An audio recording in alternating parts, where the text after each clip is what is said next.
So I think it's good we start with Surah Al-Fatiha.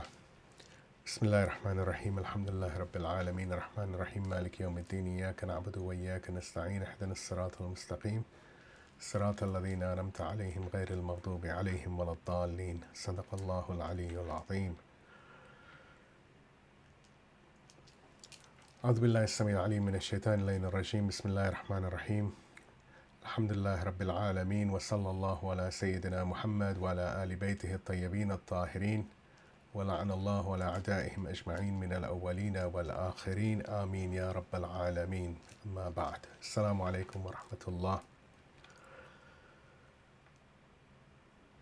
So firstly, there's a line from one of the letters of the Imam of our age to Shaykh al-Mufid, which says, "We are not neglectful of attending to you, nor forgetful of remembering you." I want you to keep that in mind.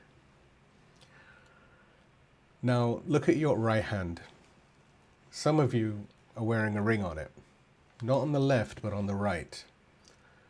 And if I was to ask you why, right now, without any warning, I think many would say a similar version of the same answer. This is what we do.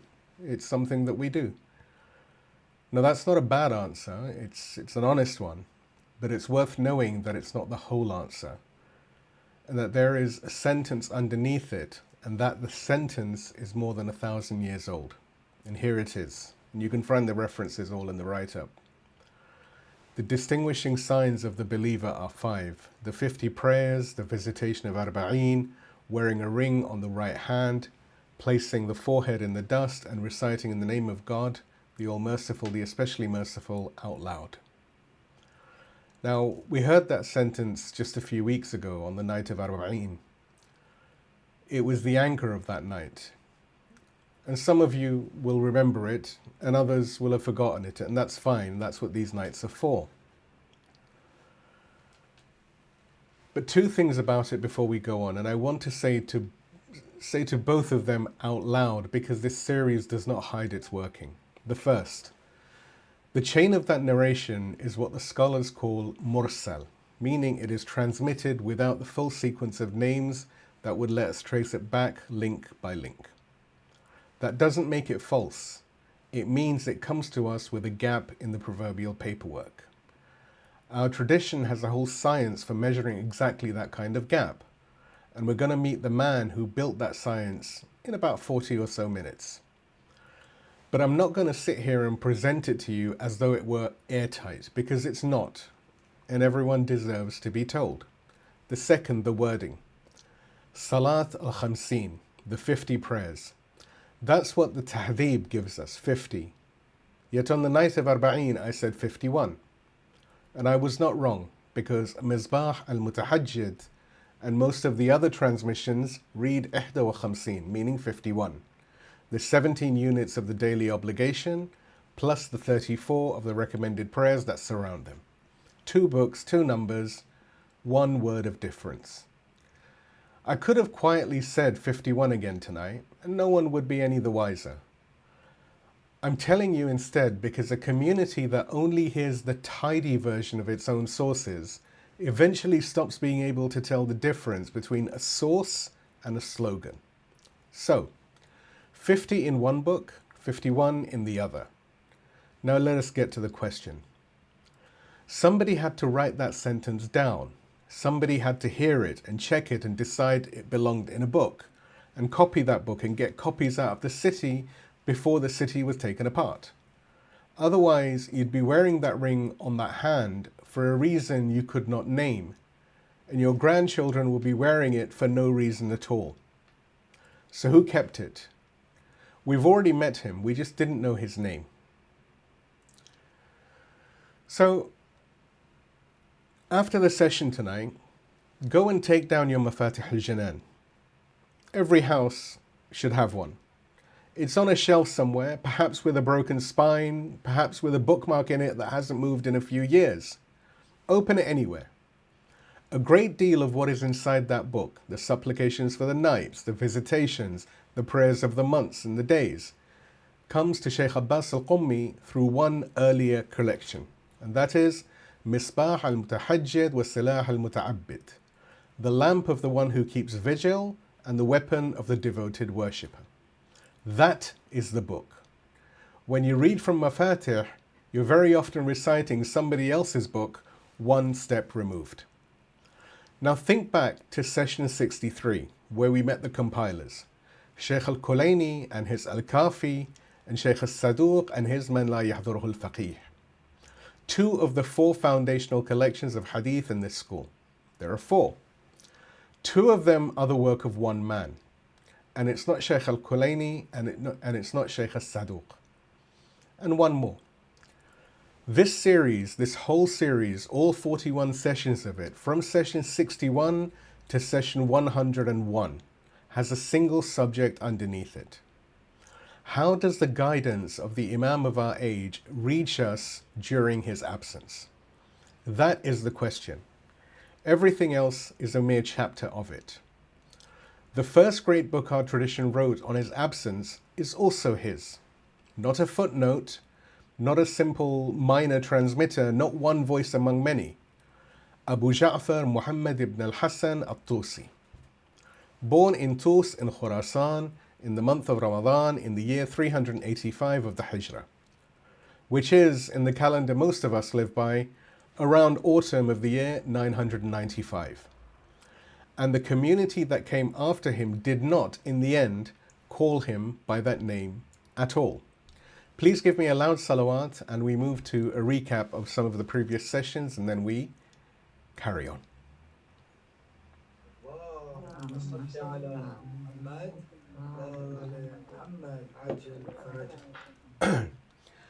So from session 67 and 68, we carry three things, and I'm going to state them and then leave them alone, because we did that work and I'm not going to do it again.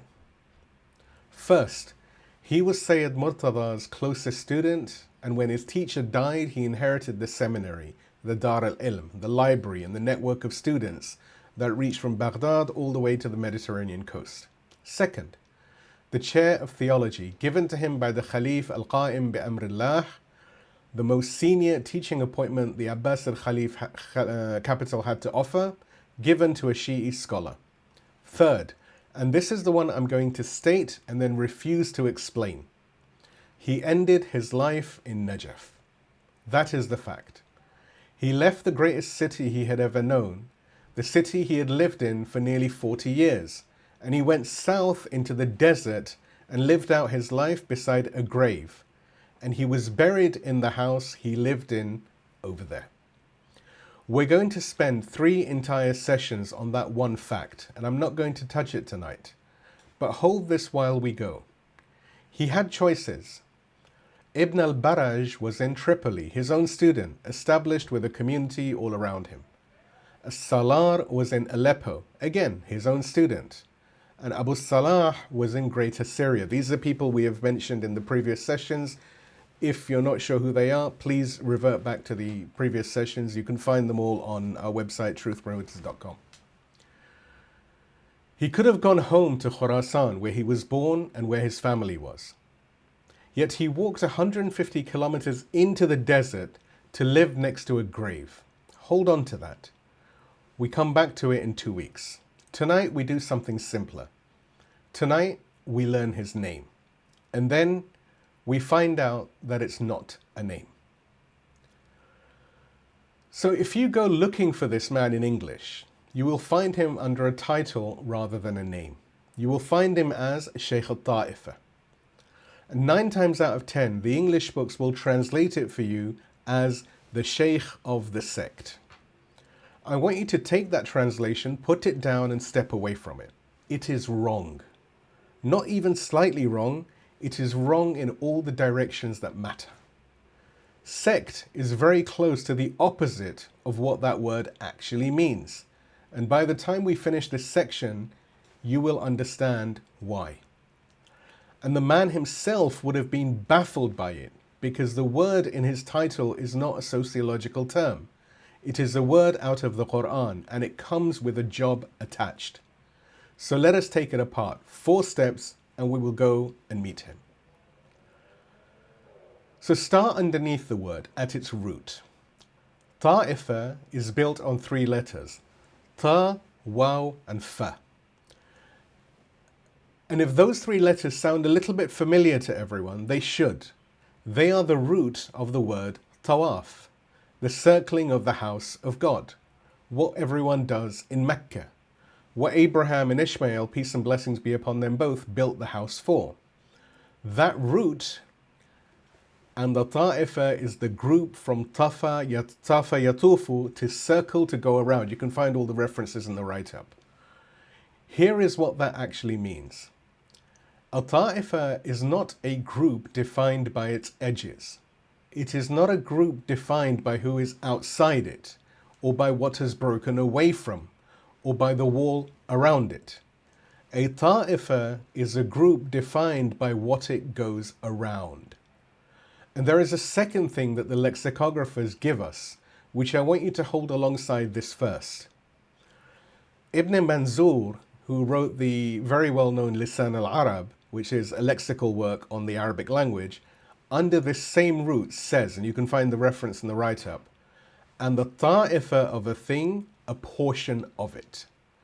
A ta'ifa is a portion of something larger. It's not the whole. It never claims to be the whole. Built into the word at the level of its grammar is the admission that there is more than you.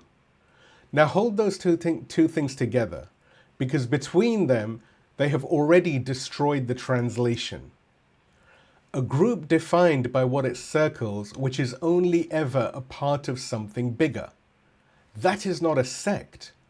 A sect is the diametrically reversed or opposed of that.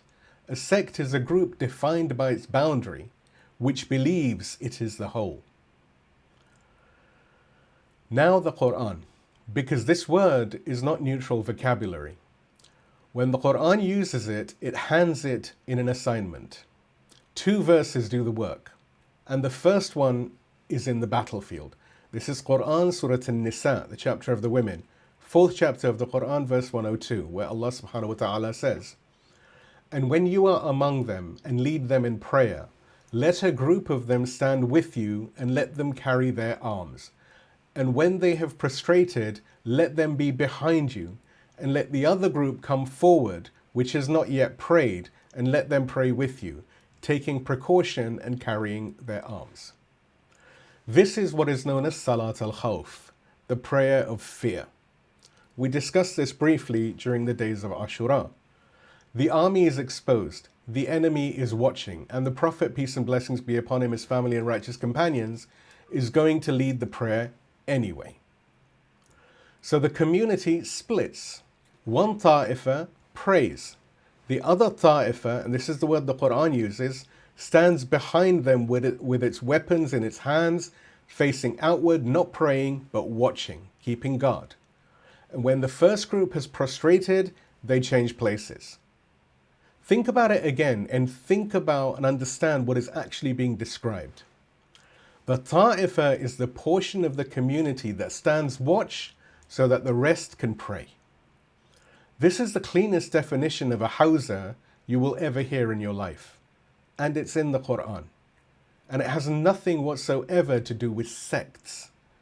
And notice what it is not. It is not a privilege, and it is not a retreat. The ones standing guard are the ones who do not get to pray yet. They are facing the wrong way. They are holding a weapon, while everyone else has their forehead upon the ground. Now the second verse, and this is the one that matters the most. This is Quran, Surah At-Tawbah, the chapter of repentance, 9th chapter of the Quran, verse 122. And the translation I'm using is deliberately the Arbery translation, otherwise normally I use my own translation, and there is a reason for that which will become clear momentarily. It is not for the believers to go forth totally, but why should not a party of every section of them go forth, to become learned in religion, and to warn their people when they return to them, that haply they may beware. Now I have to be honest with you about this verse before I preach it, because there is an old argument inside it, and you should hear that the argument exists. The dispute is over one word, nafara, which means to go forth. Who is the ta'ifa? It is the group that goes out in, is it the group that goes out in order to learn? Or is it the group that stays behind while the others go out? And it is the ones who stay who do the learning. Now, this might be a technical point, but there is a reason for why I'm going into it. The translators split down the middle. People like Arbery, who I quoted earlier, Qara'i, Qaribullah, have the Taifa going forth to learn. Sahih International and Yusuf Ali have the learning done by the ones who stay. Among the classical commentators, it splits yet again. And mark this because it matters more than the answer. It does not split along the lines that you would expect. Classical commentators like Qatada and Mujahid, and we'll come to these characters further in this series, say the learning is done by those who stay. And al-Qurtubi, who is going to become very important to us in just a few moments, agrees with them. Hassan al-Basri says the ones who go forth are the ones who learn. And at-Tabari, a Sunni, the greatest of the early commentators, says the same. As does Allama Tabatabai, may God rest his pure soul, who says in Al-Mizan, you can find the reference in the write-up, this verse forbids the faithful in all of the regions other than the city of the messenger to go forth to fight altogether. Instead, it urges them to send a party of their people to the Prophet, may God bless him and his family, to become learned in religion while others go out to fight. So there it is. The Ta'ifa goes out. It does not go out to fight, it goes out to understand. And somebody else does the fighting. And Allama Tabatabai draws two conclusions from that, and I want both of them in this room tonight. Firstly, and again, you can find all the references in the write-up. Firstly, Allama says, that is what is meant by becoming learned. That what is meant by becoming learned is the understanding of the whole religious knowledge, roots and branches, not specifically the practical rulings. When we use the word tafaqquh, which is the word used in the Quran, this doesn't mean fiqh in the narrow sense that we use it nowadays. It is not go and learn the rules. Rather, it is the whole of it. Theology, law, mysticism, philosophy, exegesis, history, etc., etc. The roots and the branches. Now hold on to that, because in about 20 minutes I'm going to show you a shelf and you will understand why I made you hold this. The second, and this one is a ruling rather than an observation, Allama says, and again the reference is in the write-up, that the duty of going forth to fight is lifted from the students of religious knowledge by the indication of the verse. Somebody has to stand guard, and somebody has to be excused from standing guard so that they can study, because a community that only has fighters forgets inside one generation what it was that they were fighting for. And notice, please, that the verse does not rank them. It does not say the students are better. It does not say the fighters are better. Rather, it splits the work and assigns both halves. And it tells you that the community needs both or it perishes. And now I must shut a door. Because there is a way of hearing what I've just said which is completely incorrect and wrong. And it is, I'm afraid, the way a great many people do unfortunately hear it. They understand it as being, there is a class of men who are excused from fighting. A holy class. They study while other men bleed. No, not in this religion. And I want to be as blunt about this as I know how to, because we have neighbors whose faith is built the other way, and the shape of their arrangement has sadly leaked into ours. There is no priesthood in Islam. A scholar is not a different kind of human being. He receives no sacrament that changes what he is. He is not ordained. He holds no power to forgive you your sins. And he stands between you and God at no point whatsoever. Because there is no point at which anything stands between you and God. He's a layperson who has studied. That is the whole of it. He learnt jurisprudence, theology, Quranic commentary, philosophy, mysticism, and he worked on purification of his self just like you would. This is in the same way as anyone else could learn medicine. And he is to you essentially what a physician is to a patient.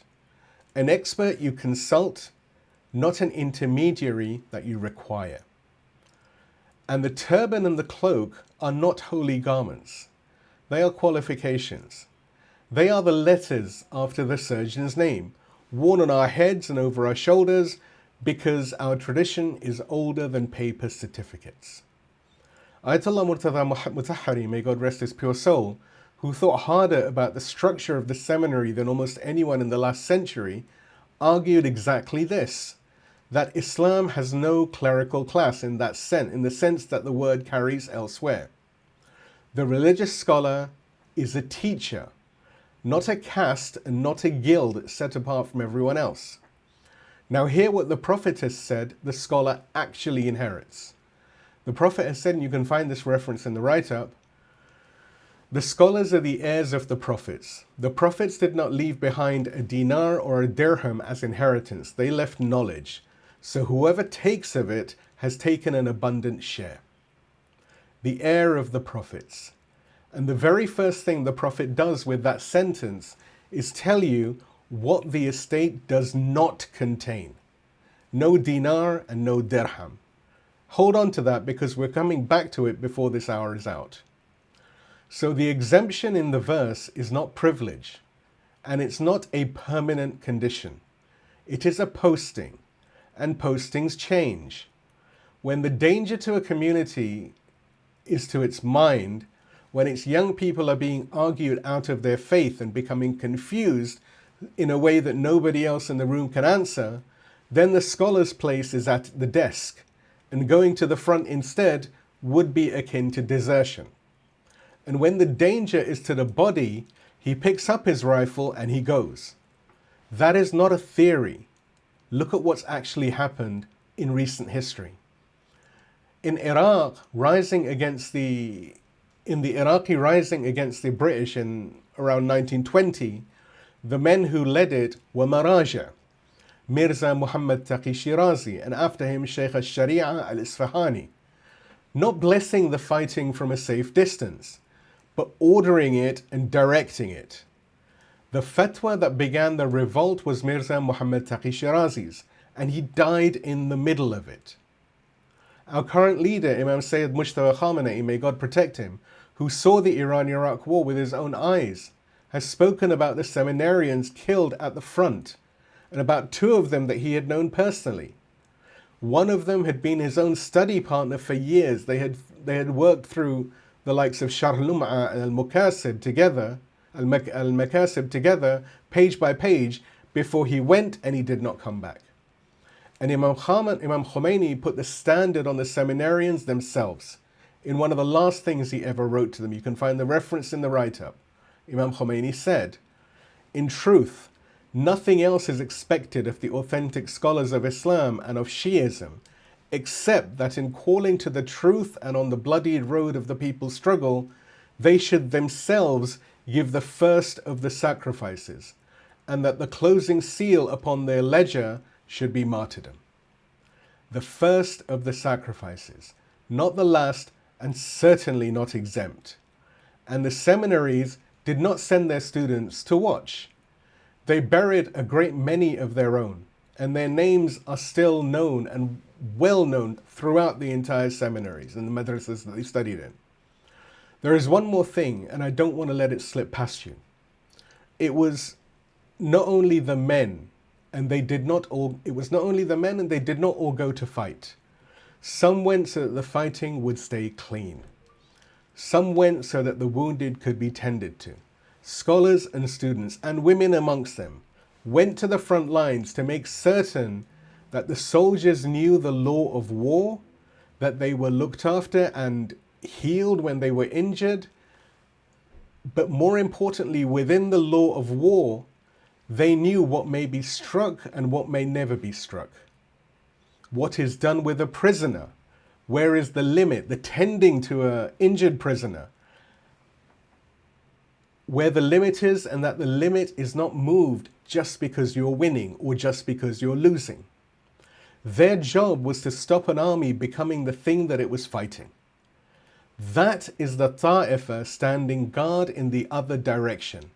And there is no version of it that involves a holy class in a safe room at a distance. So now the third step, and this is the one I've been waiting to give you. Al-Qurtubi is a jurist of the Maliki school of Cordoba in Muslim Spain, who was driven out of it and wrote his great commentary in Upper Egypt in the 7th century of the Hijrah. He comes to this verse, and on this verse of all verses, he reaches for the Prophet. He says, and you can find the reference in the write-up, "A ta'ifa of my community will not cease to be manifest upon the truth. Those who abandon them will not harm them until the command of God comes, and they are still so." There is a promise in this religion that a portion of this community will always be standing on the truth. Always. Whatever happens to the rest of it. And that promise is not our private property. It is not in our books alone. It is in the likes of Sahih Muslim, in a chapter whose title is the very hadith itself. But Al-Qurtubi does something more than just quote it. And this is the moment I want you to catch. He goes to a longer report in the same collection, one in which two things the Prophet said sit inside a single sentence. The first half is about being given understanding in religion, and the second half is the promise of the enduring band. He writes, and you can find the references, of course, in the write-up, whoever God wishes good for, he gives him understanding in the religion. And the band of the Muslims will not cease to fight upon the truth manifest over those who oppose them until the day of resurrection. And then he makes one observation about this. And the apparent sense of this sequence is that its beginning is connected to its end. Like I said, you can find all the references in the write-up. So let me say plainly what he's arguing, and let me be careful to say that it's an argument and not a fact. He's saying, do not read that as two separate sayings that happen to have been recorded together. Read it as a single movement. The beginning of it is connected to the end, which means the ones who are given understanding in religion are that enduring band. The promise that a portion of this community will always be standing on the truth is a promise about the people who go out and learn. That is his reading. That is Qurtubi's reading, and I want you to hold it as his and not as mine. And one more caution, because somebody here will go and check, and they should. The report in Sahih Bukhari that joins these two halves, the one narrated from Muawiyah of all people, does not say Ta'ifa at all. It says this nation, meaning the whole community. And I'm not going to go and discuss what the difference becomes in meaning, but I think it should be self-evident. The word Ta'ifa is in the other reports. So this is a mufassir, an exegetist, putting texts side by side and drawing a conclusion. It's not a single sentence handed down whole. I would much rather you heard that from me than found out on your own. But now sit for a second with what has just happened. A Maliki jurist driven out of Cordoba, working in Upper Egypt, reading a Sunni collection of hadith, arrives at the theology of the Hawza. And he arrives at it while disagreeing with us about what the verse means. That is not a Shia argument. That is the argument sitting in their books made by their scholars, and we didn't have to reach for it. And then he used it himself. The last step. Because there is one more layer.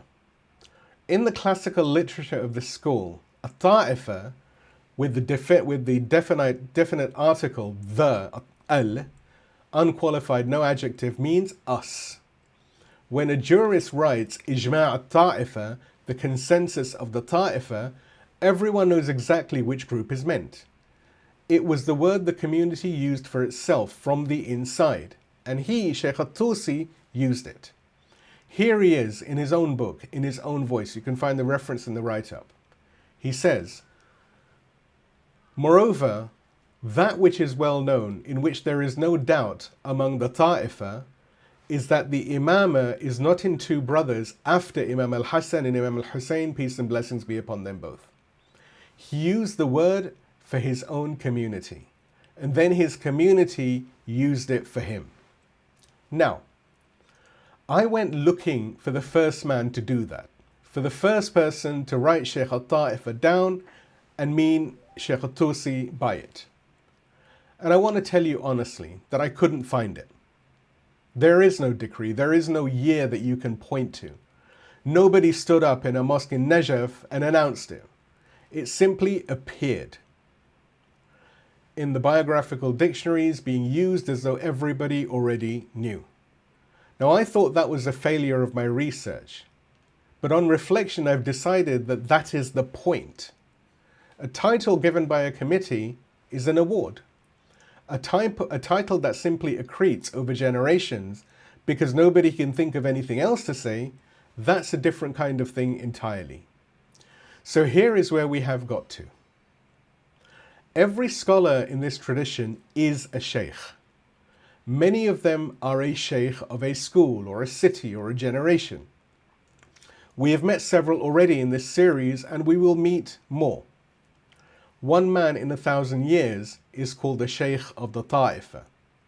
Not of a faction, not of a party, not of a sect, regardless of what the Orientalist books will tell you. Of the portion that goes around the house, of the ones who went out to understand and came back to warn, of the group that stands guard, facing the wrong way, holding weapons, while the rest of us pray. And by the end of tonight, you will know exactly why it was him. Please give me a loud salawat, and we move on to the long apprenticeship, 28 years as a student. اللهم صل على محمد وآل محمد. So Ramadan, 385 years of the Hijri calendar. Tus in Khurasan. Now perhaps Khurasan is not a place many of us can picture. So let me try and put it in your hands. Take a map of the Muslim world in the 4th century of the Hijrah. Find Baghdad in the middle of it, one of the great cities of the world, the seat of the caliphate, the place where the money and the books and the arguments are. Now go east and keep going. Past Ray, the southern part of modern-day Tehran. Past Nishapur, out where the Persian world runs into the steppe and the caravan roads come down out of Central Asia. That is Khurasan. And Tus is a town in it. And it's not a backwater. I don't want to give you that impression.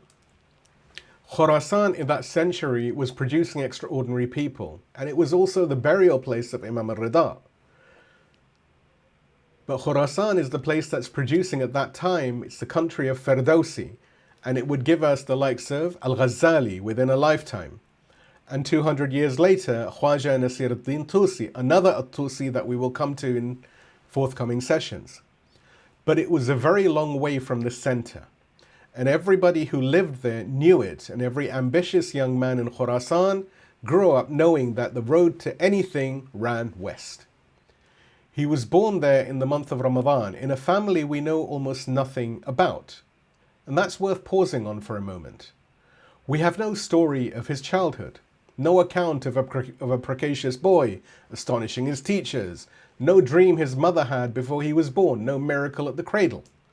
Our tradition loves these stories, and it did not produce such for him. What we have instead is a birth date and a town. The record of this man begins the day he started working.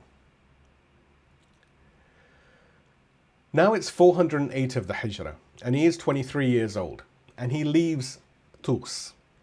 One account has it that he came west by the obvious road, up through Nishapur, then Ray, then down to Qom, and from Qom to Baghdad. I say one account has it because that is exactly what it is, a singular report, and I've not been able to corroborate it anywhere else, and I would rather tell you than draw you a map that I can't defend. But the arrival we don't have to guess about, because he tells us himself. 39 years later, deep inside one of his own books, he writes the following. You can find the reference in the write-up. From the time of my entering Baghdad, which is the year 408. So we're not estimating. We're not reconstructing from later biographies. He wrote it down in the first person in his own book. And of course, that book is Kitab al-Ghaiba, which we'll come to, the book of the occultation, which we'll come to later. 408 of the Hijrah. Hold on to that sentence. There's more of it, and we come back to it in the third point tonight. And when we do, it will be the strongest thing that I say this evening. For now, just a young man upon the road, 23, coming out of Khurasan into one of the great cities of the world, carrying whatever a student carried, arriving in a city of hundreds of thousands of people where nobody was waiting for him, and going to find one particular teacher. And that teacher was Shaykh al-Mufid. We met him in session 66, and I'm not going to re-narrate him. But hold three things. He was the most formidable theologian this school had produced up to that point. His house in Baghdad was a destination for scholars of every school in the city, and he was by then an old man. Sheikh al-Tusi studied with him for 5 years. 5. That's all he got. Because on the eve of Friday, 3 nights into the month of Ramadan in the year 413 of the Hijrah, Shaykh al-Mufid died. And the young man from Khurasan, now 28, buried his teacher and stayed. The man who took over the circle was Sayyid Murtada, sometimes known as Sharif Murtada, Shaykh al-Mufid's own student, a descendant of the Prophet, peace and blessings be upon him, his family and righteous companions, a jurist and a poet, and the brother of the man who compiled Nahj al-Balagha. We covered him and his brother in previous sessions. And Shaykh al-Tusi sat down in front of him for 23 years, until with 5 nights remaining in the month of Rabi al-Awwal, in the calendar year 436 of the Hijrah, Sayyid Murtada also passed away. So now do the math with me, because this is the point of the whole section. 5 and then 23, 28 years. He arrived in Baghdad at 23 years old, and he was 50 before there was nobody left in the room above him. And there's a detail in the biographies about the second stretch that I did not expect to find. And I want to give it to you because it changes the texture of everything. We have covered it briefly, but the detail's interesting. Sayyid Murtada or Sharif Murtada paid Shaykh al-Tusi every month a stipend, 12 dinar. And the biographers record, this is the part that made me stop and think, who else was on the payroll? Ibn al-Baraj, the same man I mentioned a few minutes ago, who ends up as the judge in Tripoli on the Mediterranean coast, running a community of his own. He was in that room too, and he was getting, according to some accounts, 8. Shaykh Tusi was getting 12. Now, I should be honest with you twice over here. The sources argue about the coin. One page says 12 dirhams, 2 say 12 dinars, and the dinar reading is the one the standard biographies carry. And they argue about the comparison. One report gives us 12 against 8, and another simply says that 12 was what was paid to all the students. Either way, the thing underneath does not move. But do not let the money be the point. The point is under the money. Somebody had decided that a student should not have to choose between learning and eating. That is not charity. Charity is what you give someone because you feel sorry for them. This is something else. This is a man with money in a seminary looking at a 28-year-old and making a judgment about the next 40 years, and then putting his hand in his pocket every month for 23 of those years. We're going to come back to this. In session 76, when we finally sit down and ask what a Hawza actually is, we're going to talk about Homs and about the Shahriya, the monthly stipend that keeps students at seminaries in Najaf and Qom to this day fed and clothed for more than 1,000 years later. That system has a beginning, and we've just spoken about it. So now it's 436 of the Hijrah. Said Murtada has passed away, and Shaykh al-Tusi is 50 years old, and everything is his. The seminary, the Dar al-Ilm, the house of knowledge with all of its library, the students, the correspondence, the network that ran west through Syria to the coast, Ibn al-Baraj in Tripoli, Salar in Aleppo, Abu Salah in Greater Syria, all of this is his. All of them look to Baghdad. The responsibility has fallen on Shaykh Tusi. And then the chair of theology from the Khalif al-Qa'im bi Amrillah himself. Around 300 students in his circle at its height. And I give you that number as an order of magnitude, not as an actual register, because nobody was really keeping an attendance list, and anyone who tells you they know the exact figure is frankly selling you something. That is the position. That is what he inherited, and it took him 28 years to get there. So now let's look at a couple of lessons for our times. 3 things, and they all come out of that number. The first is the number itself. 28 years as a student. 5 under one master, 23 under another, in the same room, in the same city, with the same books. He was not Shaykh al-Taifa at 30. He was not Shaykh al-Taifa at 40. At 40, he was a distinguished student, and the man teaching him was still alive, and he still sat where the students sat. I want you to feel the distance between that and the world our children are growing up in. Our age has built machinery that will hand a 19-year-old a platform and a 25-year-old an authority, and it will do it before either of them has read anything all the way through. And the machinery is not evil per se. It is just fast. And speed is the only virtue, if it can be called a virtue, that it has. So the question is not, why doesn't anyone study for 28 years anymore? People do. The question is far sharper than that, and it is for the person who has already started. What does it mean to sit for 23 years in the same room in front of the same teacher and still, at 50, call yourself a student? The second is the money, and I want to be very careful here because this is the most misusable thing that I will say to you tonight. That stipend has a name. It is called a Shahriya, the monthly, and it did not stop in the 11th century, as we've said. It is paid in Najaf and Qom to this month, to students sitting in rooms exactly like the one Shaykh al-Tusi sat in.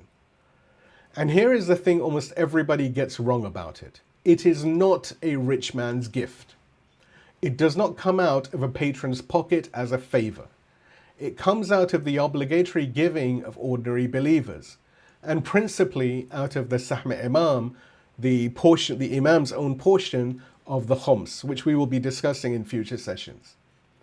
Which means the money is not the donor's money by the time that it arrives. It is a trust held on behalf of the Imam of our age, may our souls be his ransom and may God hasten his return, and passed on through the hands of a marja and his office. Now hold on to that because everything turns on it. The man who hands the money over is a courier. He is not a paymaster. He cannot buy anything with it because it was never his. And that is exactly what one of my teachers meant when he told me many, many years ago, when you enter the Hawza, you enter the employ of the Imam of our age. Not the employ of a committee, not the employ of whoever paid for the carpet. So the Shahriya exists for one purpose, and the purpose is not comfort. It exists to make a scholar free. Free of the need to please anyone. Free to say the thing that will not be popular. Free to answer the question that has no comfortable answer. And when it stops doing that, it has failed. And the honest teachers know it. I know of a student in our own age who agreed with his mentor about everything, every opinion, every ruling, all of the time. To his face, always yes. Behind his back, doubts, disagreements. And one month, his Shahriya from his teacher stopped. He became confused and he went and asked why, and his teacher said to him the following: because when I say something wrong, you don't correct me. This money is turning you into a hypocrite where I'm concerned. Meaning this money is creating an obligation on you, which makes you think you have to be a yes man. You have to agree with everything I say. Therefore, I'm taking it away. Perhaps then you'll be able to push back against me and actually discuss. Sit down and reflect upon that. A teacher withdrew a man's shahriya in order to restore his honesty. That's what this is for. That is the whole institution in a single sentence. And the Quran gives you a test you can carry out of this room tonight and use for the rest of your life. And it's one line long. In Quran, Surah Yasin, the chapter of Yasin, 36th chapter of the Quran, verse number 21, Allah subhanahu wa ta'ala says, "Follow those who ask of you no wage and who are rightly guided." And notice who is speaking. You can go to Quran, look at this. This was spoken not by a prophet. Rather, it is a man who came from the far side of the city, an ordinary believer with no name or no title explicitly defined. And the test he hands his people is not, follow the guided ones, and by the way, they take no fee.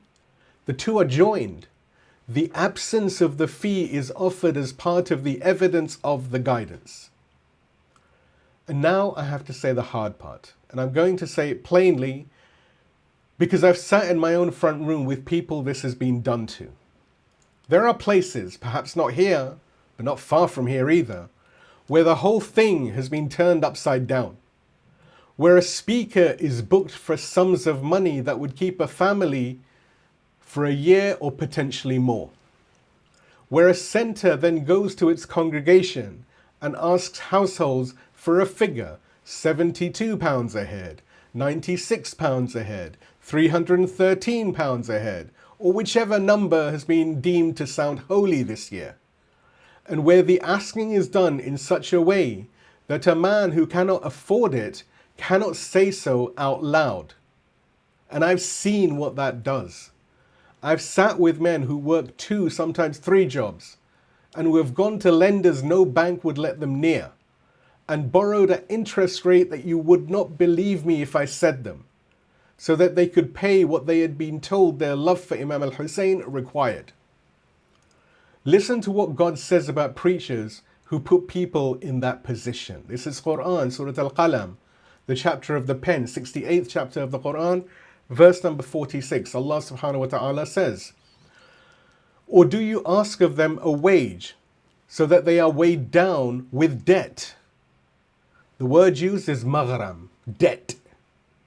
God raises the only kind of reason that would excuse a man for turning away.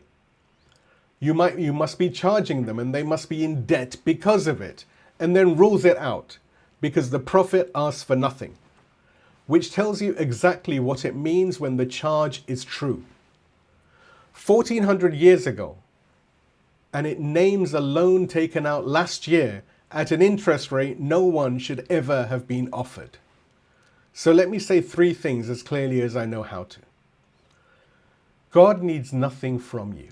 Not your money, not your meat, not your blood. In Quran, Surah Al-Hajj, the chapter of the pilgrimage, 22nd chapter of the Quran, verse 37, Allah subhanahu wa ta'ala says, "Their flesh will not reach God, nor their blood, but what reaches Him is the God consciousness from you." That is said about the sacrifice at the Hajj, the single most expensive act of devotion in the religion. And that itself is a problem. The animal does not reach God, only what was in you when you gave it. And Imam al-Hussein, peace and blessings be upon him, needs nothing from you. He needed nothing at Karbala. He certainly needs nothing from a man in any part of the world with 2, 3 jobs and children to feed. If anyone ever tells you otherwise, irrespective of how big a turban he might be wearing, however grand his title, you're hearing something that God has already answered. In Quran, Surah Al-Imran, the chapter of the family of Imran, 3rd chapter of the Quran, verse 181, God says, "God has certainly heard the saying of those who said, God is poor and we are rich." And third, the giving itself is not a tax. It is a ta'awun. Quran, Surah Al-Ma'idah, the chapter of the table spread, 5th chapter of the Quran, 2nd verse. and cooperate with one another in righteousness and God consciousness, and do not cooperate with one another in sin and aggression. Ta'awun being cooperation. Feel both halves of that verse. Because if giving to keep a scholar free is ta'awun, is cooperation upon righteousness, and it is, then giving to a man who will use it to keep his mouth shut is cooperation in the other thing. Money handed over to buy silence is not charity. It has changed category. And the Imams put the mutual duty in language that nobody can misread. Imam al-Sadiq, peace and blessings be upon him, has said, and you can find the reference in the write-up, the Muslim is the brother of the Muslim, and it is a duty upon the Muslims to strive in keeping bonds and to cooperate in compassion and to share what they have with the people of need. Sharing with the people of need. That is the direction the money is supposed to run in a healthy community. Toward the person who is struggling, not out of his pocket and into an envelope to pay some random scholar or so-called scholar. Imam al-Baqir, peace and blessings be upon him, once put it as a question to one of his followers. Again, you can find the references all in the write-up. Does one of you go to his brother, put his hand into his purse and take what he needs, and the other one does not push him away? His companions told him, we do not know of that amongst us. And so Imam Baqir said, then you have nothing. I'll tell you honestly that our scholars do not rate the report's chain among the strongest. I give it to you for the standard the Imam is setting, not to settle a ruling. So what do you give? If God has given you the means, give, and give generously, properly, carefully, responsibly, and give to what makes a scholar free, rather than what makes him comfortable, and ask him afterwards what your money bought. And if God has not given you the means, then hear me. Your contribution is not smaller. It is arguably the more important half. You pray for him. You ask him hard questions and you make him work.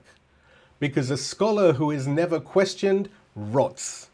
And a congregation that never asks has already agreed to be managed and manipulated.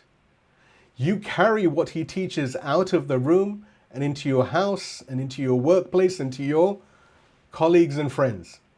And when somebody tells you that God or the Imam needs your money, you don't believe that person. That is how you keep a scholar free.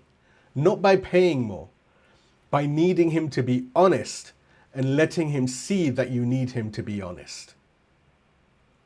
We'll come back to all of this properly and in some detail, what a Hawza actually is, where the khums goes, how a scholar is made and how one is ruined. That is session 76.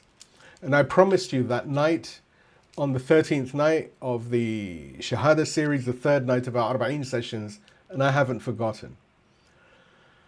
And the third is a word, nafara. Go back to the verse. Why should not a ta'ifa of every group go forth? Nafara. Nafara means he went out, he left. He got up from where he was sitting and he went. The boy who left Tus at 23 and went west and did not come back was doing the thing that the verse describes. Nobody had thought to call him by its word yet. He was just a young man on a road. Please give me a loud salawat and we move on to the next point. اللهم صل على محمد وآل محمد وعجل. So I could stand here and read you a list of his books. I would rather somebody else did it. There was a man in Baghdad called Ahmad ibn Ali al-Najashi. He sat in the same circles, he studied under the same teacher, Shaykh al-Mufid, at the same time. He was, as far as we can tell, a contemporary and something like you could say a colleague. And he was compiling a biographical dictionary of the scholars of this school. And he came to the entry for Shaykh al-Tusi and he wrote the following. You can find the reference in the write-up. He wrote, Muhammad ibn al-Hasan ibn Ali al-Tusi, Abu Ja'far, distinguished from our companions, trustworthy, eminent, one of the students of our Shaykh Abu Abdullah.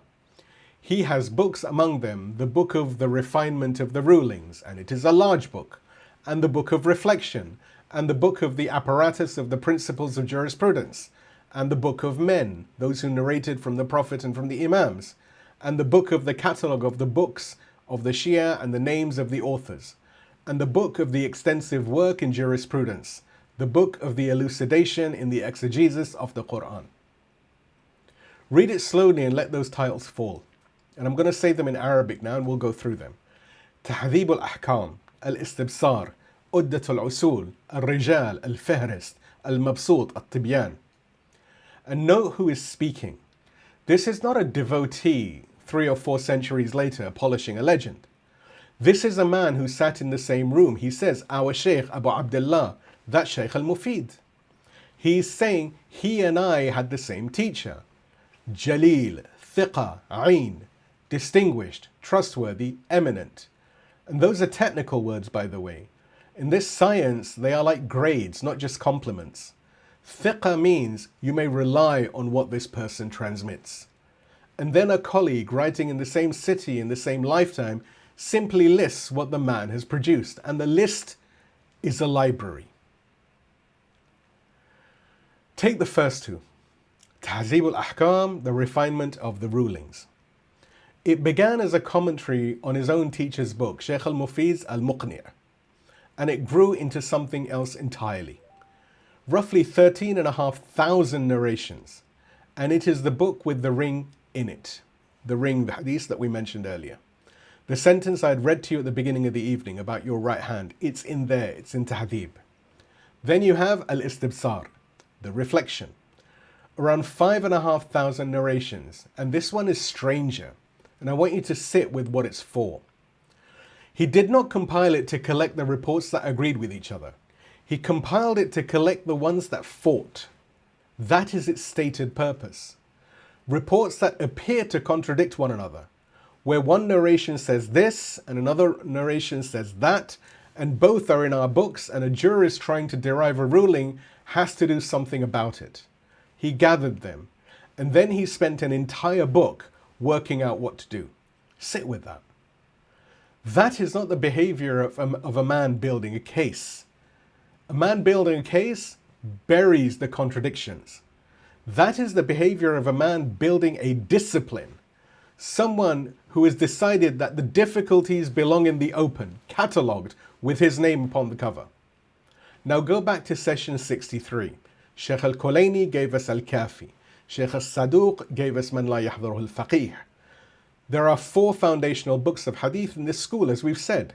4 books that every jurist in this tradition for 1,000 years has had to work with before they can open their mouth and issue rulings. 2 of them are the work of this one man.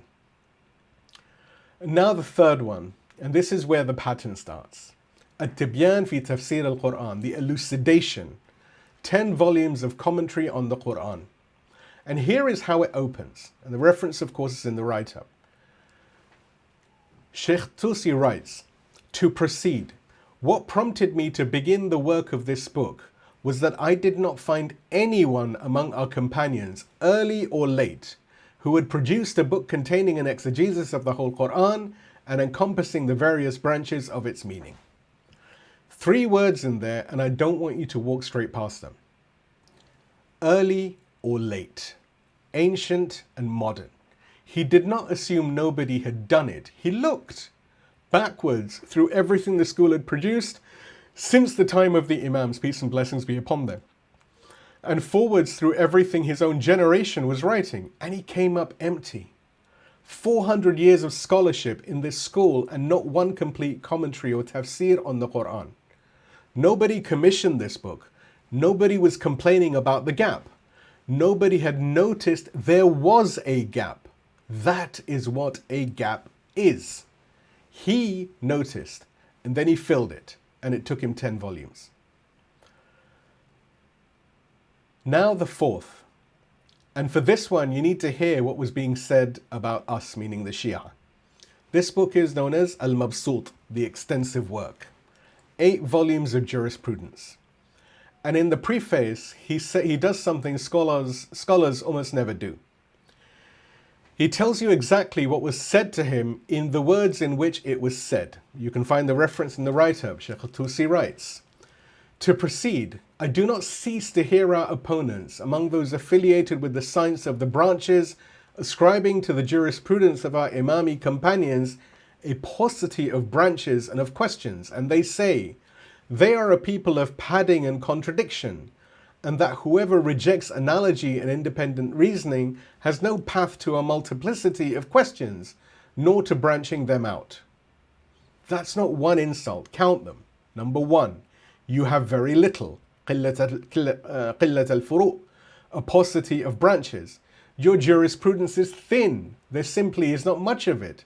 Two, what you have is padding and it contradicts itself.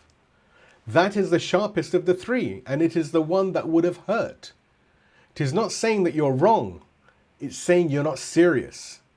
You have filler where argument should be, and where you do have arguments, they do not agree with each other. Three, and you could not have more because you've refused the tools. You reject qiyas, analogy, we've discussed this previously. You reject ijtihad as they understood it. So of course you have nothing, you have thrown away the instruments that produce something. And now look at the first four words of that passage. I do not cease to hear it. Not, I once heard, or it has been said. I do not cease to hear it. This is how the weather was where he lived. Decades of it, in the mosques and in the markets and the debating circles of Baghdad, from men who were his neighbors. So what does he do?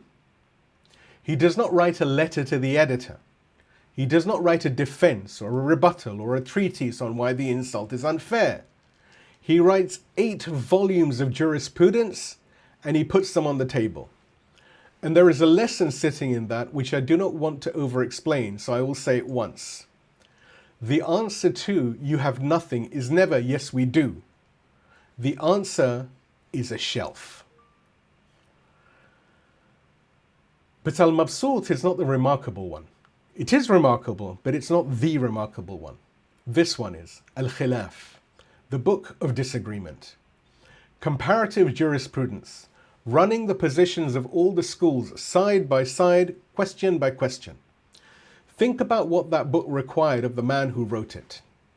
To produce it, he had to know, for example, the Hanafi position, not a caricature of it, the actual position with its reasoning, and the Maliki, and the Shafi'i, and the Hanbali. Of course, these are the 4 schools of our brothers of the Sunnah. 4 schools that he disagreed with in their own terms, with their own arguments, well enough that a Hanafi jurist could pick up the book and read his own school's case and say, yes, that is what we hold, and that is why we hold it. He had to be able to state the argument of the man across the room better than most of that man's own students could. That is the standard. And I want to be transparent with you because I would rather you knew it is also the method I'm trying within this series. In a few weeks, we're going to arrive at the sharpest objection our tradition faces. The accusation that what we do at the shrines is idol worship. And when we get there, I'm going to put that objection in front of you at full strength in its best form, with its best evidence, before I say a single word in answer to it. Not the weak version, not the version that's easy to knock over. We did not invent this method, we learnt it from him, from Shaykh al-Tusi. 2 more books, and then a third thing that turns out to be the same thing. You have al-Rijal, the Book of Men, and al-Fihris, the catalogue. So what are they? They are books about the people who transmitted the reports.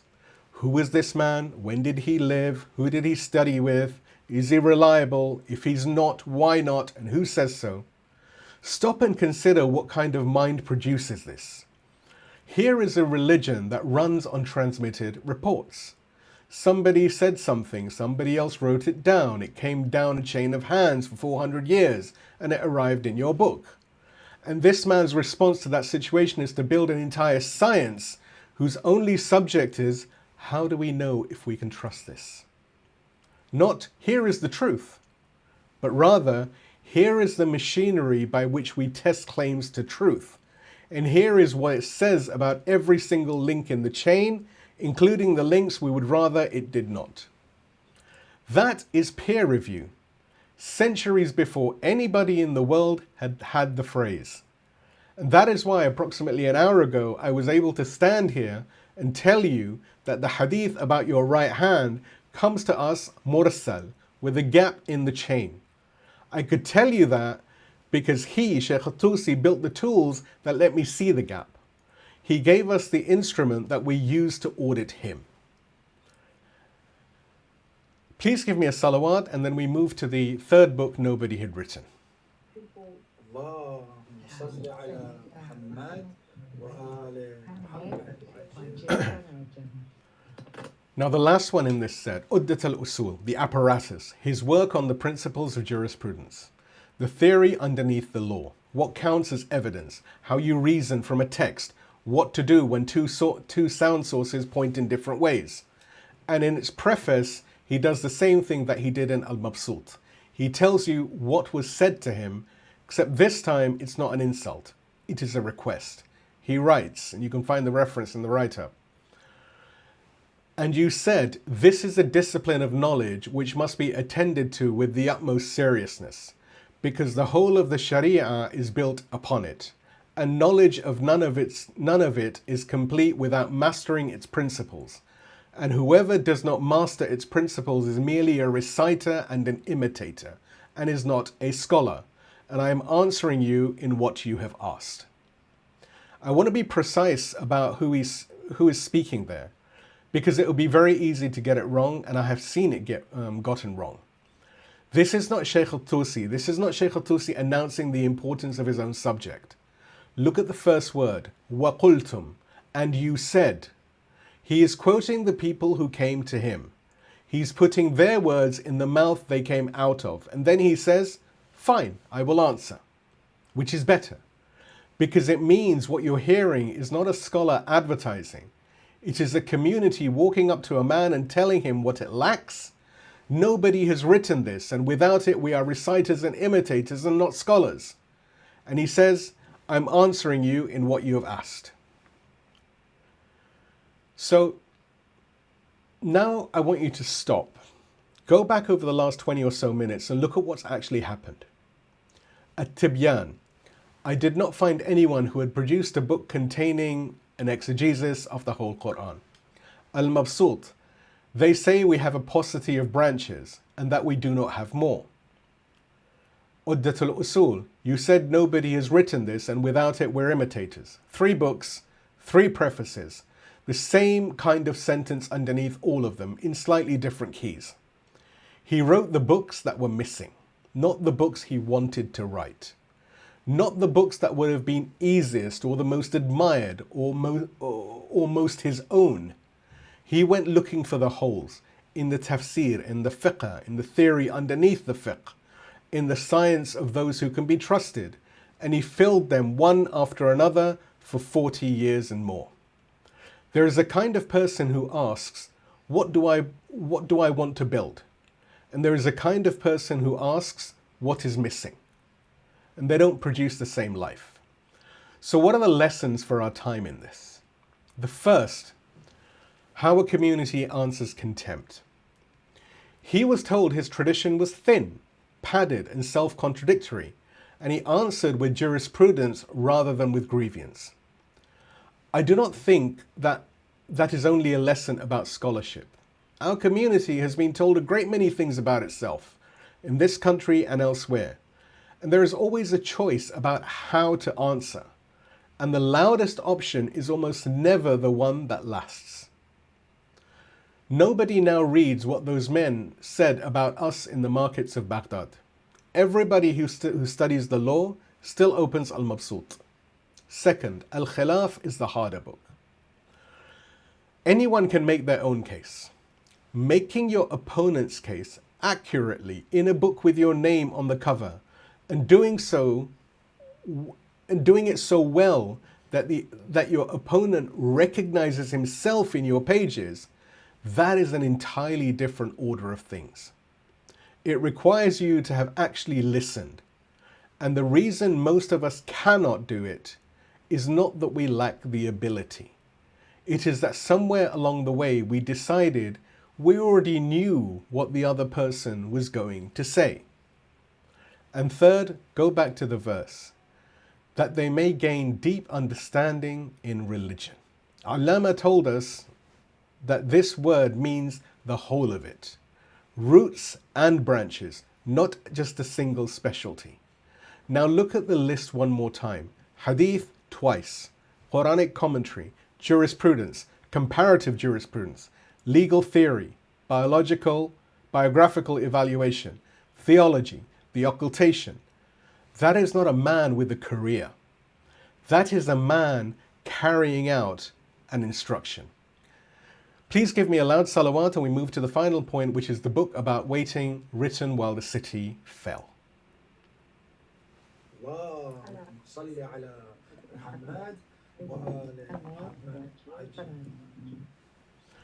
I told you at the start of the first point to hold on to a sentence and that we would come back to it. Here's the rest of it. Sits deep inside Kitab al-Ghaiba, the book of the occultation, in a passage where Shaykh al-Tusi is discussing where a particular grave is. And in the middle of a technical discussion, he stops being an author and becomes a man. And he says, and you can find the reference in the write-up, said Muhammad ibn al-Hasan, the author of this book, I saw his grave in the place which he mentioned, and we used to go in to him and visit him month by month. And so it was from the time of my entering Baghdad, which is in the year 408, until the year 430 something, and it is to this day of ours, and that is the year 447 as it was. Let's take that apart. Said Muhammad ibn al-Hasan, the author of this book. He signs his own name inside his own book in the third person, the way a man does when he wants you to know that this next part is not transmitted from anybody. It is his. He saw it. He was there. 408, the year he arrived. 447, the year that he is writing.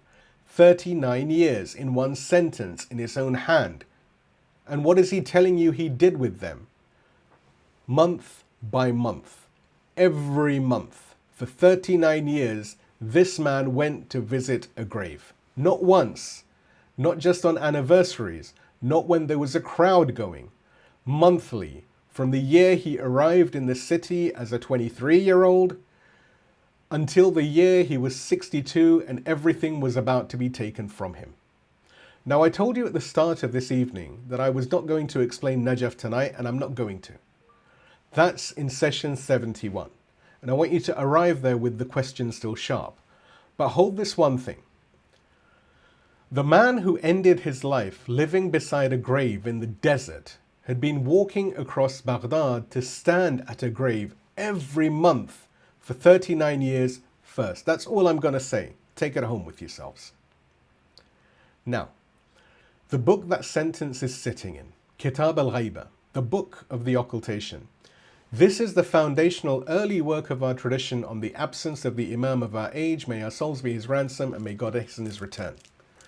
Why is he absent? Why is he absent? What is the absence for? Why has it gone on so long? What it means to live inside it. And because he was a working scholar and not just a preacher, every objection that anybody had ever raised about the whole idea set out and answered. Now, before I read you the opening, one correction. You will hear it said, and you will read it in perfectly respectable places, that he dated the book in his preface. He did not. The preface tells you the conditions. The date appears twice later inside the book, inside the body of the book, in the middle of the arguments. The way a man mentions the year when he needs it for a calculation and is not thinking about posterity, which is better when you think about it. It means he was still writing when the year turned. He did not sit down and inscribe 447 at the top of a page as a monument. He was in the middle of a sentence and the year came up. Here is the preface. You can find the reference in the write-up. And I am answering what he asked and complying with what he laid down, despite the narrowness of the time and the dishevelment of thought, the obstacles of the age and the distractions of calamity. 4 conditions. Let's take them one at a time because he chose them one at a time. First of all, you have ضيق الوقت, the narrowness of the time. Not I was busy. ضيق is a word you use for a space that has closed in on you. The time itself had gotten tight around him. Then you have shath al-fikr, the dishevelment of thought. Shath is what you say about hair that has not been combed, about a house that has not been kept, a mind that will not lie flat, a mind with things blowing through it. Then you have awa'iq al-zaman, the obstacles of the age, the things outside him that were in the way. And then you have sawarif al-hadathan, the distractions of calamity, hadathan, the blows that time deals out, the things that happen to you. Now hear the whole of it together. A man wrote the foundational book of this tradition on the absence of the Imam of our age with an uncombed mind in a narrow hour in a city that was coming apart around him. And then he apologized for it. He apologized in the preface. He is telling his patron, this is not my best work. I did not have the conditions. Forgive the state of it. That book is 1,000 years old and we are still reading and studying it. I do not know what to do with that except to say it plainly. Some of the most important things any of us will ever do or make will be made badly in a bad year with an uncombed mind, and we will apologize for them, and yet they will outlive us. But the real question about the book is not how he wrote it, it is why then. Why does a man write a book about the absence of the Imam while his city is literally being taken apart? He had lived through the good years, nearly 40 of them. He had the chair of theology, 300 students, a library, the ear of the Khalif himself. He could have written this book at any point in the 2 decades of relative stability. He wrote it in 447. And I think the answer is not that he chose the moment. I think the moment chose him, because that is when the question gets asked. Nobody asks where God's proof is when the harvest is good. Nobody sits in a comfortable house in a functioning city with the children fed and the streets safe and says, where is he? Why has he not come? What is the absence for? Those questions do not arrive in the easy years. They arrive when the roof comes off, when the sky falls down. They arrive in the hospital corridor. They arrive when the phone rings at 4 in the morning. They arrive when you watch on a screen in your own living room a people being destroyed, while the world explains why nothing can be done and something in you says, where is he? That is not a weakness in the question. It is the nature of the question. The absence is only ever felt as an absence when you need the presence. Now this is a shortcoming in us. We should always need the presence. But this is the general rule. And so a book about waiting gets written by a man who is running out of time in a city he is about to lose, because that is the only condition under which anybody actually wants to know the answer. And here is what I find most unbearable about the timing. He had been visiting a grave every month for 39 years, standing in front of somebody who was there but not there, practicing without knowing he was practicing the exact discipline that the book is about. He was, as it turns out, the right man to write it. So now we come to the month of Ramadan in 447 of the Hijrah, which is around December of the year 1055, before the Roman invasion of the UK. Tughr al-Beg enters Baghdad. He was, of course, the Seljuk Emir. He does not fight his way in. He is invited by the Khalif al-Qa'im bi-Amrillah himself, the same Khalif who gave Shaykh al-Tusi the chair. Invited in against the Buyid Amir al-Malik al-Rahim, whose family had held the real power in Baghdad for over a century, as we had discussed in our previous sessions. I'm not going to introduce the Seljuks to you tonight. Who they were, where they came from, what they wanted, and what happened to the city because of them, that's for next week, God willing, and it deserves its proper time. Tonight I only want you to see the picture. A quarter of Baghdad called Karkh, a house in it, an old man of around 62. who came to this city 40 years ago from a town in Khurasan, and who has spent every month of those 40 years walking to a grave and back. On the table in front of him, a finished manuscript about waiting, and outside in the streets, a new army. And now the last lesson for our time for this session. First, he wrote about absence while he was losing everything, which is the only condition under which a book about absence is worth reading. Anybody can write about patience in a good year. Nobody needs it. The second, and hold on to this one lightly, because next week it becomes the whole evening. The manuscript outlived the house. What is written into a book and what is written into other people is simply not the same category of thing as what is kept in a building. A building can be taken from you in an afternoon. We will watch what happens next Wednesday. And third, the verse one last time, and to warn their people when they return to them. That is the second half of the assignment. The Taifa goes out, learns, and comes back. He never went back. He left Tus at 23 and he never saw Khurasan again. He died beside a grave in the Iraqi desert, more than 1,000 miles the other way. So the warning traveled instead. Down the road to Najaf in a saddlebag and out from there, to Tripoli, to Aleppo, to Syria, to Persia, to India, across 1,000 years and more than 5,000 miles. And it reached this very room. We are his people, and he is still coming back to us. And the conclusion and key takeaways from tonight. So 3 things to take home. Number 1, authority is a function of time spent under instruction. 28 years, 5 and then 23.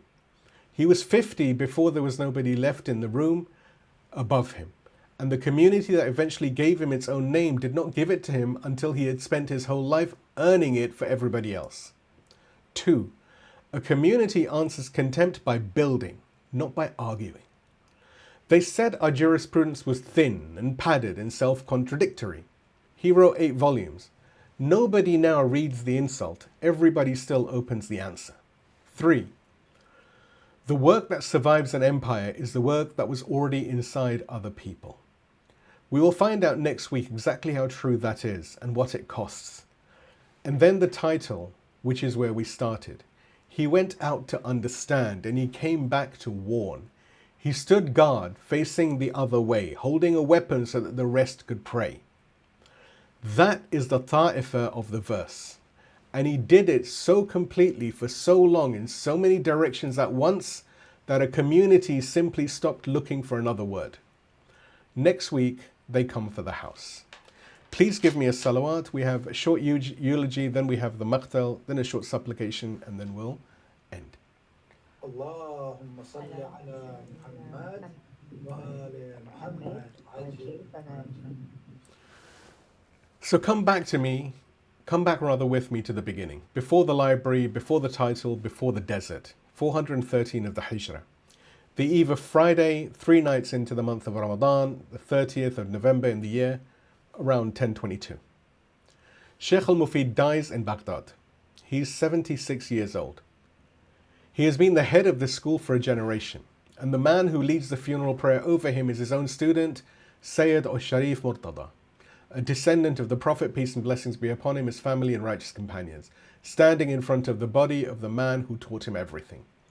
They don't do it in a mosque, they do it in what is known as the Maidan al-Ushnan, the potash sellers square, one of the open market squares of Baghdad, the kind of place built to hold a crowd. And his own student and Najashi, who was there in that city in that year, wrote, and you can find the reference in the write-up, and Sharif al-Murtada led the prayer over him, and it was too narrow for the people, wide as it was. 80,000, they say. And here I want to stop and tell you where this number comes from, because it matters more than the number does. It doesn't come from us. The earliest sources that carry it are the Sunni chronicles of Baghdad, the likes of Ibn al-Jawzi in al-Muntazam, under the events of the year 413 of the Hijrah. Ibn Kathir repeats it in his well-known al-Bidayah wal-Nihaya. In our own books, get it from theirs. And Ibn Kathir when he records it, adds a line of his own. He writes that 80,000 of the Rafida and the Shia followed the beer, and God gave us relief from him. Listen to that. The number our community repeats about our own teacher's funeral comes to us from men who did not like him.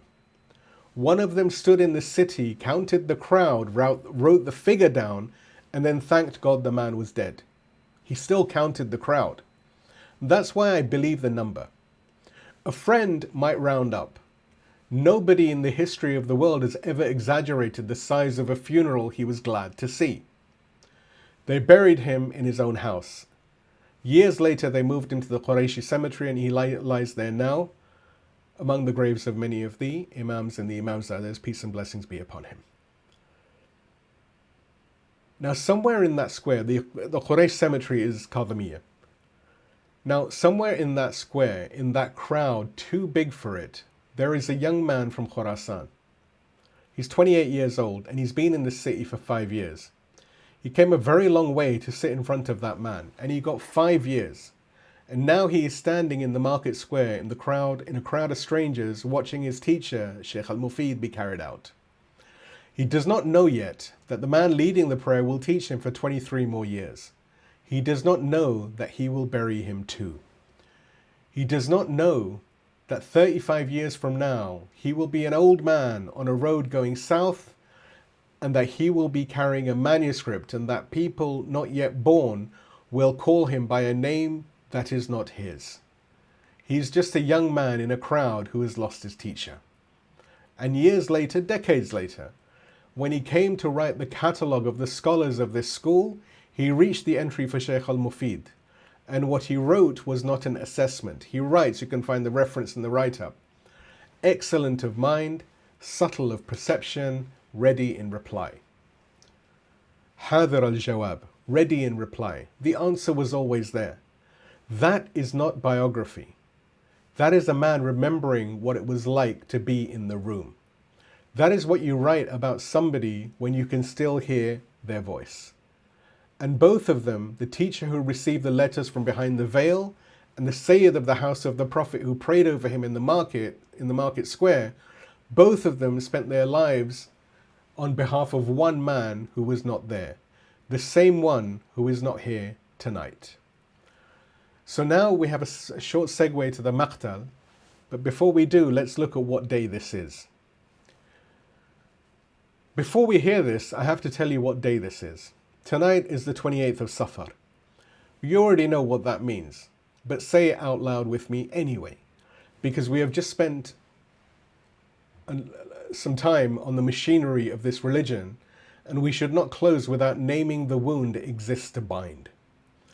On this day in the 11th year after Hijrah, which in the reckoning of the West is around, or the common era is around 632, the Messenger of God, Prophet Muhammad, peace and blessings be upon him, his family and his righteous companions, died in Medina. How he died and all of that, this is a separate discussion. He was buried where he died, not carried out to a cemetery, buried in the room he died in, inside the house, the first house beside a grave. That is the name of this run of sessions. And I want to be honest with you, I didn't plan that. The calendar did it. And on this same day, 39 years later, in the year 50 after Hijrah, his grandson, Imam al-Hasan al-Murtada, peace and blessings be upon him, was killed by poison in that same city. He asked for one thing as he was dying, to be buried near his grandfather. He didn't get it. The books record that when they carried the body towards the house, people came out with arrows to stop it. And that Imam al-Hussein, peace and blessings be upon him, who had been made to promise that not one drop of blood would be spilt over this funeral, kept the promise, turned the bier aside and buried him in Baqi. And that is not only in our books. Of course, al-Mufid has it in al-Irshad, and Abu al-Faraj al-Isfahani in Maqatil al-Talibiyin. And also Ibn Abdul Hadid and al-Mas'udi, they carry the same event too. Hold on to that cemetery, al-Baqi. We will stand in it later in this series and look at what was done to it and at how a thing like that becomes possible. And at the end of this same month, we mark the martyrdom of Imam Ali ibn Musa al-Rida, the 8th Imam, peace and blessings be upon him, who was buried in a village called Sanabad on the edge of a city in Khurasan called Tus. Today we know it as Mashhad. Tus, the city this entire evening walked out of. Think about what that means. The boy we've been following all night grew up in the district that holds an imam's grave. He left it. He spent 40 years in Baghdad, 5 at the feet of one teacher, 23 at the feet of a next. Then lost everything he owned, walked south and died beside a different grave, in a different desert with a school around him. Some men are born beside a grave and spend their lives learning what to do with one. Now, I've spent this whole session telling you that this religion survives because people wrote things down and refused to lose them. So let me tell you what happened 4 days before the Messenger of God died. And I'm going to tell it to you out of a book that is not ours, Sahih al-Bukhari. Ibn Abbas was a boy at the time. He lived another 57 years and he could not tell this story without weeping, al-Bukhari records, in the same report, that he wept until his tears wet the pebbles on the ground. He used to begin it in the same way every time. Thursday, and what is Thursday? And you can find the reference in the write-up. Thursday. The Prophet was in his last illness. According to other reports, he was poisoned, but will work with last illness. And he said to the men in that room, "Bring me a shoulder blade and I will write for you a writing after which you will never go astray." Again, you can find the reference from Sahih Bukhari in the write-up. A shoulder blade, a flat piece of bone scraped clean. That is what a man wrote on when there was nothing else. He asked for something to write on. There was an argument in the room about whether he should be given it. The voices rose, and he said, "Leave me," and nothing was written. I'm not going to spend the last minutes of tonight on who said what and why in that room. Everyone knows the argument, and it's documented in al-Bukhari anyway. This is not the lesson. That argument has had 1400 years, and it's not what tonight is for. The lesson is what the boy in the corner said about it for the rest of his life. That boy in the corner obviously being Ibn Abbas. He said, and you can find the reference in Sahih Bukhari, and the references in the write-up, the calamity, the whole calamity, was what came between the Messenger of God and his writing. The calamity, the whole calamity. Not a disaster, the whole of it. As though everything that went wrong afterwards had one address, and that was it. Now sit with that for a moment. On this night, in this session, the last thing the Prophet of God asked was for something to write on, and it did not come. Everything you have heard tonight is what happens next. Because from that Thursday onwards, this community had exactly one method available to it. Not a finished document handed down from a height. People keeping things by hand. A daughter kept it and was buried where nobody could find her. A grandson kept it and was refused a grave for his trouble. An aunt kept it, standing in a court in Damascus with her brother's head in front of her. And after them, 1,000 years of men in rooms with paper, a house in Karch, a tired old man in it, a folded letter he did not throw away, and a boy from Tus in the back of the room carrying other men's books, who would grow up to spend 50 years copying, checking, correcting and keeping, and who would die beside a grave in the desert with a school around him. Every single thing we have handled tonight, the hadith about the ring on the right hand, the book about the occultation, the prayer we are about to close with, is in this room because somebody wrote it down and somebody else refused to lose it. That is not a small administrative thing that scholars do in the background. That is repair. That is the whole Taifa. That is what the whole Taifa has been doing without stopping since the Thursday the bone never came. And that is why on the anniversary of the day the writing was refused, we are going to sit and listen to a letter that was kept.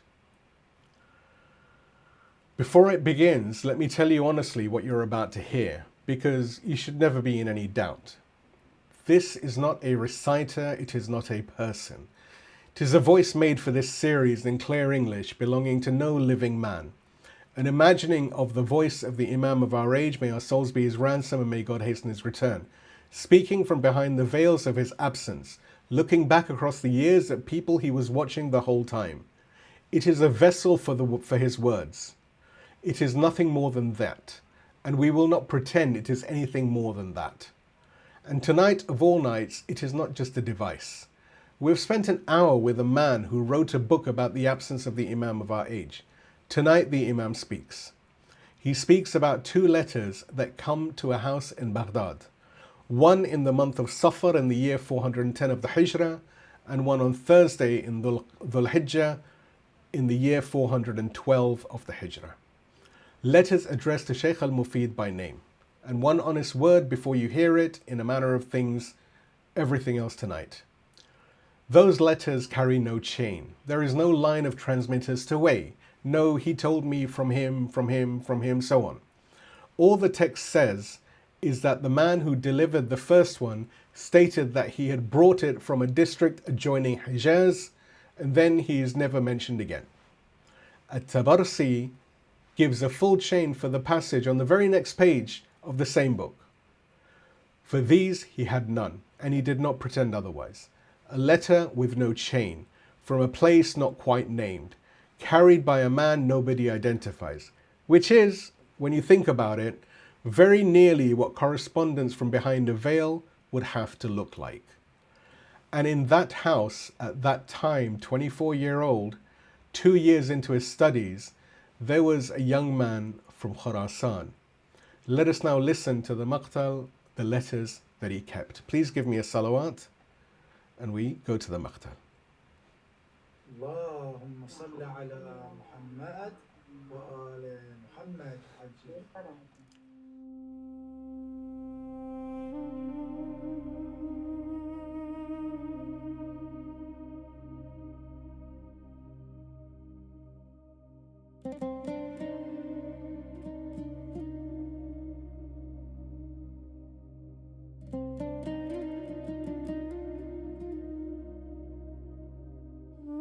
So now we have a very short supplication. So this is the prayer that Imam Zain al-Abidin, peace and blessings be upon him, said at the grave of his grandfather, the commander of the faithful. It reaches us because Shaykh al-Tusi wrote it in Misbah al-Mutahajjid, the lamp of the one who keeps vigil. A man who spent 39 years visiting graves preserved the prayer an Imam said at a grave. We will inshallah close with a portion of it. O God, we have nowhere to go but your door. Peace be upon you, O trustee of God in his earth and his proof over his servants. I bear witness that you strove in God as is his due and acted by his book and followed the ways of his prophet. O God, the hearts of those who humble themselves are stricken with longing for you, and the paths of those who desire you are open. O God, peace be upon your prophets, upon Adam and Noah, Abraham and Ishmael and Ishaq and Moses and Aaron, David and Solomon, and Zachariah and John and Jesus the son of Mary. Peace and blessings be upon them all. Upon every one of them whose names we know, and upon every one whose names only you know. And peace and blessings be upon Muhammad, and upon his family, and upon his righteous companions. O God, tonight we stand in the day of his going, the 28th of Safar, the day the light went out of Medina, the day his household became a household without him, and the community became a community that had to remember instead of ask. And the day 39 years on, that they poisoned his grandson, Imam Hasan al-Mujtaba, peace and blessings be upon him, and would not let him lie beside the man he had asked to lie beside. We were not there. And we are honest enough tonight to say that we do not know we would have been any use had we been there. But we are here, and we are still saying his name, 1400 years later, in a language he never heard, in a country he never saw, in a room he could not have imagined. Accept that from us, O God. It is what we have. O God, in his last days, he asked for something to write on, and it was not brought to him. We have been given the writing. Do not let us be the generation that had it and did not read it. O God, peace upon Fatima Zahra, the mother of her father, in whose house this whole inheritance began. Peace be upon the commander of the faithful, at whose grave this prayer was first said. Peace be upon Imam Hassan and upon Imam Hussein, the master of witnesses.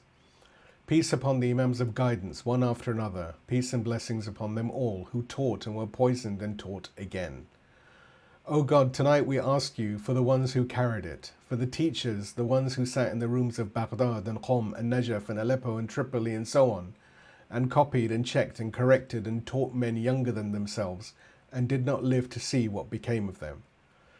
For the two we spoke of tonight, the teacher who received letters he was told to keep, and the Sayyid of the house of the Prophet who prayed over him in a square too small for the crowd.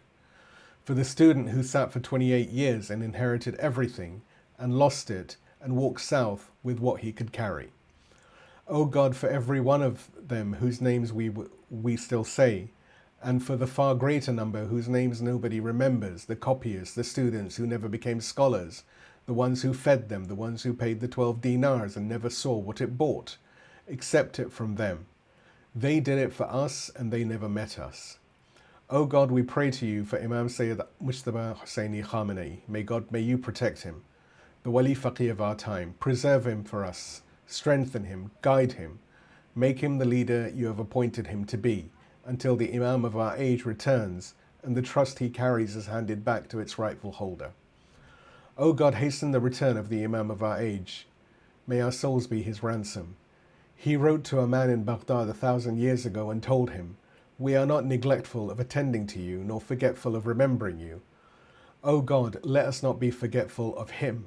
Make us of his helpers, make us of his soldiers. Make us of those who, when he calls, are already standing." Inna lillah wa inna ilayhi raji'un. Indeed we belong to God, and indeed to him we return. وَسَيَعْلَمُ الَّذِينَ ظَلَمُوا أَيَّ مُنْقَلَبٍ يَنْقَلِبُونَ. And those who have wronged are going to know to what return they will be returned. And hasbunallah wa ni'mal wakil. God is sufficient for us, and he is the best of guardians. Amen, O Lord, sustainer of the universes. Amen, O most merciful of the merciful. Wa akhiru da'wani alhamdulillahi rabbil alameen. Assalamu alaikum wa rahmatullahi wa barakatuh.